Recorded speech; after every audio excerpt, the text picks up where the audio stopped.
Hey honeys, Lisa here with another hashtag 78 days. Woohoo! And today is the Ten of Wands. So we're through the pips in our second suit, the suit of Wands, the suit of fire, the suit of fire in the belly, the suit of passion and will and vigor, the suit of inspiration and creative spark, right? And what we've been seeing with these cards is the way in which that creative spark can feel like it's something that's simply mine, right? That I take into the world. It's about my individual effort and my individual chance of recognition. But it can also be something that we turn outward, that we understand the ways in which our efforts are caught up in a community and might be undertaken on behalf of that community, and even in a very broad sense, that the fire with which I energize myself, propel myself forward, this is fire that's not strictly speaking mine. I get my vigor from the work I do embedded in a world with others. And I think of it that way in terms of this movement of the spark as being something just inner to ways in which I recognize how my efforts are also caught up in community. I think of it this way because by the time we get to the Ten of Wands, we see a figure who is burdened by their commitments in the world, burdened by the tasks they've taken up, burdened by the projects. You know, if we think about these 8 wands hurtling through the air, you know, by the time we get to the 10, it's like, okay, my projects have all landed, and now I'm carrying them. This image, by the way, is a very old one. This is the same image that we see in the Solabusca Tarot in 1491, that first of all illustrated pip decks, right? Going back all the way to the very origins of tarot. Images of the Solabusca were in the British Museum. Pixie saw them. They influenced the way that she drew her cards. So, you know, this image of what the Crowley deck calls oppression, that's the key word for the Ten of Wands in the Crowley deck, in the Tote deck. This image of oppression, to me, it's been for a long, long time now, this cautionary note in the suit of Wands. Like just this reminder, like, you know, if we think that spark that inspires us, that fire in the belly, if we think that that's just ours, that we're doing this work on our effort alone, then we're going to run the risk of burnout, because nobody carries the work of this world by themselves. You know, we're all doing what we do in community with others.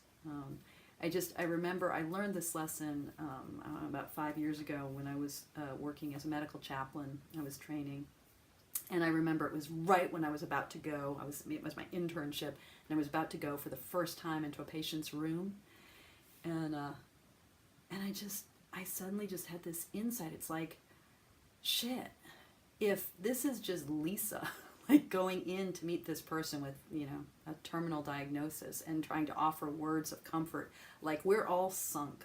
I'm totally unworthy. I don't have the goods. I don't have the answers, you know. I don't have the truth with a capital T. So if this is up to me to make this happen, I can't do it. And that insight, rather than being like this sort of self-negating insight, was actually deeply liberating. It's like, yeah, of course, no shit. This isn't about you, Lisa.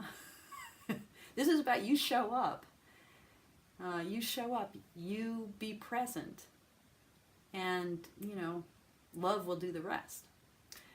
So that's the kind of turning of vigor and energy outward that I'm talking about. That's what transforms the sense of oppression into something else.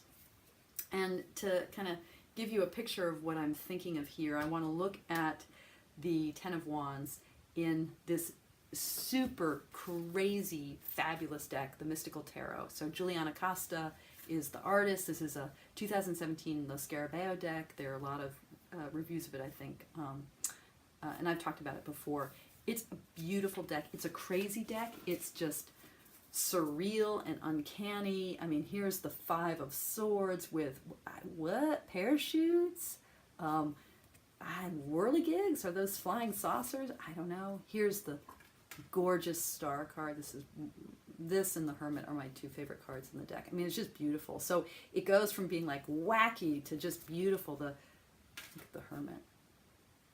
To, you know, this is kind of wacky beautiful. Like, what the heck is that? What are those? Are they skis? Are they feathers?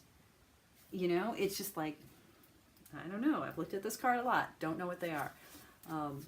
So it's beautiful. It's crazy. It's crazy beautiful. It gives really interesting readings. It blows, it will blow your mind. It blows the top off of the tower. It's got a Ferengi devil. You know what I'm talking about? You know what I'm talking about. That's a Ferengi for sure. And it's got, I don't even know, a Venus flytrap for the World Tree. What? What the what? Okay, but the Suit of Wands, you know, uses like these traditionally, you know, there's sort of these chameleon lizard figures. There's a sense of real movement. There's lots of, you know, ways in which the blowing of fabric feels like flame. You know, this is a traditional Rider-Waite, I don't, yeah, Five of Wands, I don't get it. It's a traditional Rider-Waite deck, but everything's like tilted to the weird, right?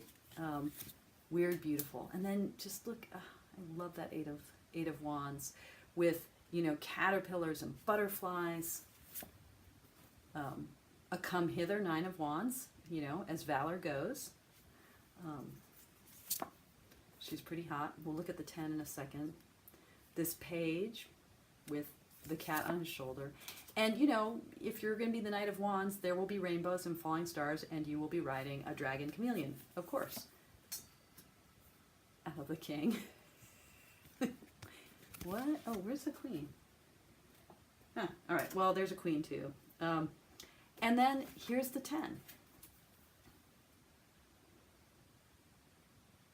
So instead of a burden, we have something that looks like, right? It looks like a wind sail, right? It looks like a sail. It looks like, right? This is something that instead of burdening us becomes the instrument for movement, becomes that which helps us catch the wind, that which helps us take flight. From burden to vehicle, from burden to liberation, right?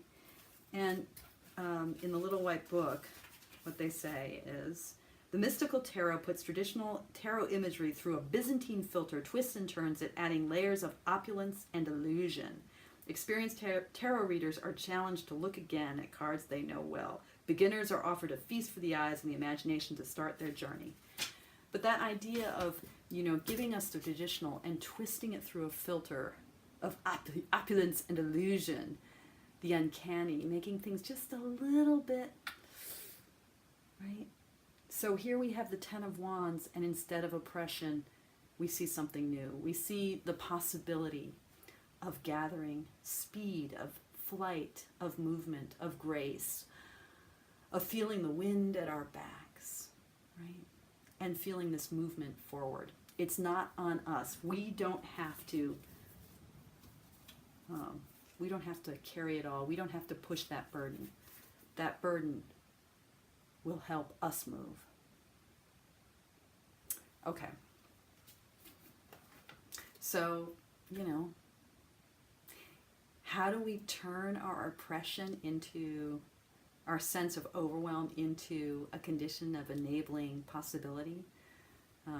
I think the wands are suggesting to us that it's as simple as remembering that the spark, the fire in our belly, is something that was lit by a whole world around us. We're not in this alone. So on that note, here I am, and I'm not alone. Thank you for joining me, for watching me, and thank you so much for everything you do every day in your practice. If you're watching this and you've never said hello in comments, please do. If you have said hello before, say hello again. We're not alone. It's a beautiful thing. It's a crazy thing. And it's crazy that, this 21st century thing, and YouTube and the internet and iPads and Amazon Prime and all of these crazy ways that we stay connected and moving forward, and we turn our burdens into wings. Isn't that incredible? Yeah. Okay. Thank you, everyone. Be well.